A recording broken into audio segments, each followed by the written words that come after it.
تو یقیناً ہماری یہ بڑی خوش بختی ہے، سعادت مندی ہے کہ اللہ تعالیٰ نے ہمیں اپنی زندگی میں ایک بار پھر یہ مبارک رات اور اس مبارک رات کے انتہائی عظمت اور فضیلت والے لمحات عطا فرمائے ہیں۔ تو ناظرین گرامی، لیلۃ القدر کی وجہ تسمیہ کہ اس کو لیلۃ القدر کہتے کیوں ہیں؟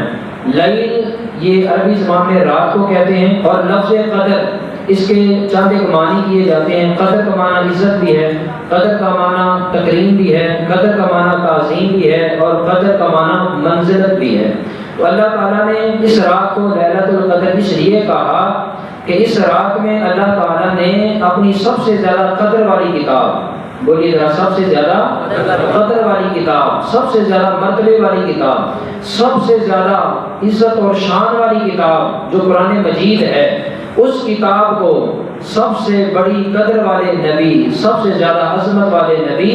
اور سب سے زیادہ بلند رتبے والے نبی پر اور پھر سب سے قدر والی امت کی طرف اللہ تعالیٰ نے اس رات میں قرآن مجید کو نازل فرمایا۔ یہ اس کو لیلۃ القدر کہتے ہیں۔ چند ایک فضیلتیں مل جاتی ہیں، اس لیے پھر اس کو لیلۃ القدر کہا گیا۔ لیلۃ القدر میں نازل ہونے والی کتاب ساری کتابوں سے افضل، جس نبی پر نازل ہوئی وہ نبی سارے نبیوں سے افضل، اور پھر جس امت کی طرف اللہ رب العزت نے یہ کتاب نازل کی اور جن کو عطا کی وہ امت ساری امتوں سے افضل، اس لیے یہ ساری قدریں، ساری منزلتیں مل گئیں، جمع ہو گئیں، اس لیے اللہ تعالیٰ نے اس رات کو پھر لیلۃ القدر کہا۔ اس رات کا نام ہے لیلۃ التقدیر، بولیے ذرا کیا نام ہے؟ لیلۃ التقدیر۔ لیلۃ التقدیر اس رات کو اس لیے کہا جاتا ہے کہ شب برات کی رات اللہ تعالیٰ ہر انسان کا مقدر، ہر انسان کا نصیب ملائکہ کے حوالے کرتا ہے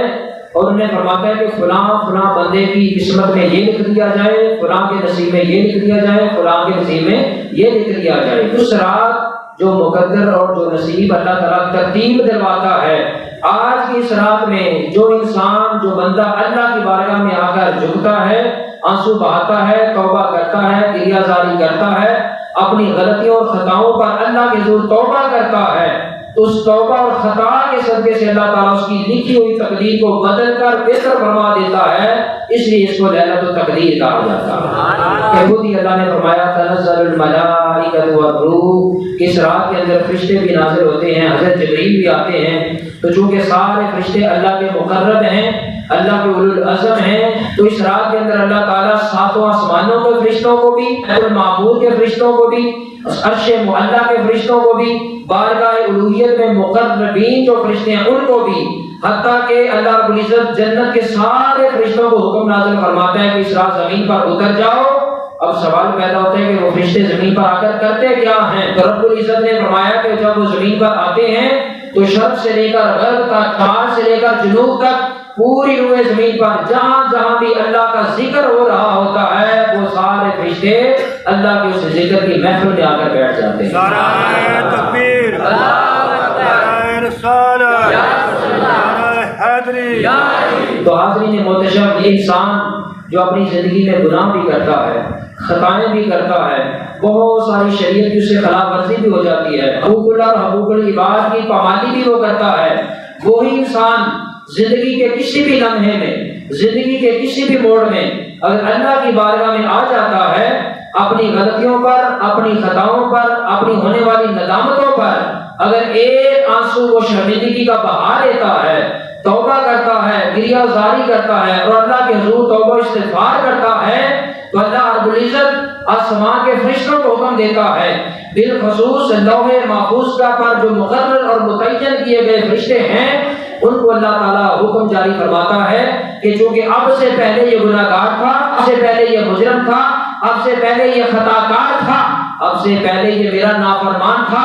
اب یہ میری بارگاہ میں آ گیا ہے، اس کو اپنی غلطیوں پر احساس ہو گیا ہے، اس کو اپنے گناہوں پر ندامت ہو گئی ہے، باری تعالیٰ اب کیا کیا جائے؟ فرمایا کہ میں وہ رب ہوں، میں وہ رحیم ہوں، میں وہ کریم ہوں، میں وہ مالک اور مختار ہوں، اپنے بندے سے 70 ماؤں سے بھی زیادہ بلکہ 100 ماؤں سے بھی زیادہ پیار کرنے والا ہوں۔ فرمایا ایک باپ کے سامنے، ایک ماں کے سامنے اگر بچہ روتا ہے، گریہ زاری کرتا ہے، آنسو بہاتا ہے، گر گراتا ہے، کچھ مانگتا ہے، تو ماں اور باپ اپنی اولاد پر سب کچھ نچھاور کر دیتے ہیں. فرمایا کہ میں تو 100 ماؤں سے بھی زیادہ محبت کرنے والا خدا ہوں. آج یہ میری بارگاہ میں آ گیا ہے, میری بارگاہ میں آ کر گناہوں کی معافی مانگ رہا ہے, اپنی کی جانے والی غلطیوں پر ندامت کر رہا ہے. اے فرشتوں, میں رب تمہیں حکم دیتا ہوں, یمحو اللہ ما یشاء ویثبت وعندہ ام الکتاب. فرمایا کہ اس کے نصیب میں جو کچھ بھی عذاب لکھا ہوا تھا,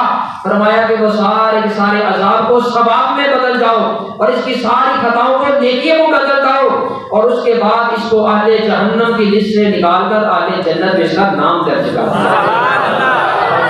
اہل جنت میں ان کو شمار کر دیا جائے, لکھ دیا جائے. اس لیے فرمایا کہ یہ لیلۃ التقدیر کی رات ہے, لیلۃ التقدیر کی. یہاں پر حضرت فضیل بن عیاض رحمۃ اللہ تعالیٰ علیہ, ان کا واقعہ میں اکثر و بیشتر آپ حضرات کے سامنے بیان کرتا رہتا ہوں, جو کہ آج کی اس نشست کے وہ ریلیونس میں ہے, تو میں چاہتا ہوں کہ اس کو ہم تھوڑا سا سمجھ لیں. اور اس کے ساتھ ساتھ حضرت سیدنا بشر الحافی رضی اللہ تعالیٰ عنہ ورحمۃ اللہ تعالیٰ علیہ, ان کی زندگی اور ان کی زندگی کا عمل بھی ہمیں یہ بات سمجھائے گا کہ انسان کا مقدر بدلتا کیسے ہے. فضیل بن عیاض اتنا کڑیل جوان, خوبرو اتنا زیادہ, خوبصورت اتنا زیادہ, قد آور اتنا زیادہ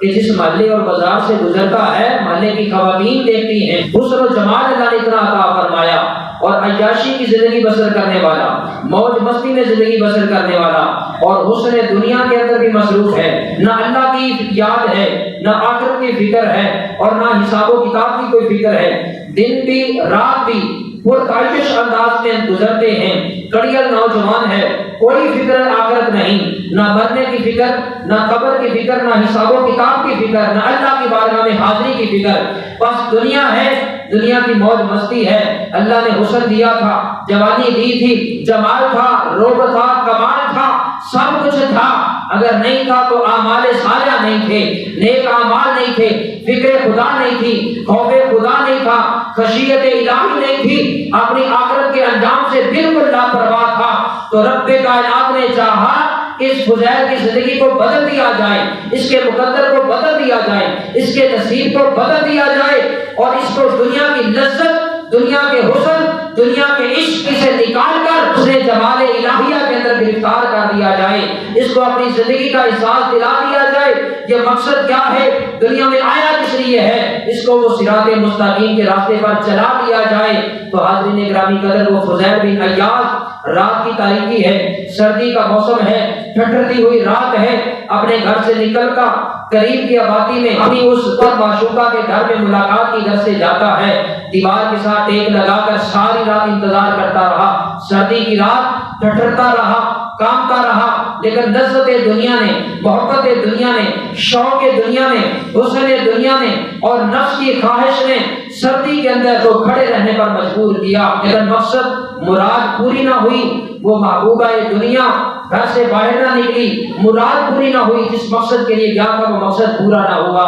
بالآخر رات بیت گئی, رات کے آخری لمحات آ گئے, اور وہ لمحات آ گئے کہ جس لمحات کے بارے میں کہا, پچھلی راتی رحمت رب دی کرے بلند آوازاں, پچھلی راتی رحمت رب دی کرے بلند آوازاں, بخشش منگن والیاں تائیں کھلتا ہے دروازہ. بس فضیل بن عیاض جو محبوبہ حسن دنیا میں گرفتار کھڑا تھا, رات ساری بیت گئی. وقت تہجد آیا, بیت الخلاء میں جانے کی حاجت ہوئی. قریب محلے کی ایک مسجد پر نظر پڑی, گھر پڑا وہاں پر مسجد میں بیت الخلاء, اور قضائے حاجت کی غرض سے جب داخل ہوا مسجد میں, تو اللہ کا کوئی نیک بندہ, اللہ کا کوئی مقبول اور محبوب بندہ قرآن کی تلاوت میں مصروف تھا. 27ویں پارے کی سورۃ الحدید کی آیت نمبر 17 کی تلاوت کر رہا تھا. فضیل بن عیاض جو عربی بھی سمجھتا تھا, قرآن مجید کا ترجمہ بھی جانتا تھا, کانوں میں جب آواز آتی ہے اللہ کا قرآن پڑھنے والا وہ خوش بخت اور سعادت مند بندہ قرآن کی تلاوت کر رہا تھا. الفاظ کیا ہیں, الم یعن للذین آمنوا ان تخشع قلوبهم لذکر اللہ. اللہ کا قرآن کہتا ہے کہ دنیا والوں, کیا تمہاری زندگی میں ابھی بھی وہ وقت نہیں آیا, کیا تمہاری زندگی میں ابھی وہ وقت نہیں آیا کہ اللہ کا ڈر, اللہ کا خوف, اللہ کی خشیت تمہارے دلوں میں پیدا ہو جائے. کیا ابھی بھی یہ وقت نہیں آیا؟ اگر ابھی بھی یہ وقت نہیں آیا تو کب یہ وقت آئے گا کہ تم اللہ سے ڈرنے لگو؟ کب وہ وقت آئے گا کہ اللہ کا خوف تمہارے دلوں میں پیدا ہو۔ بس فضیل بن عیاض نے جب یہ سنا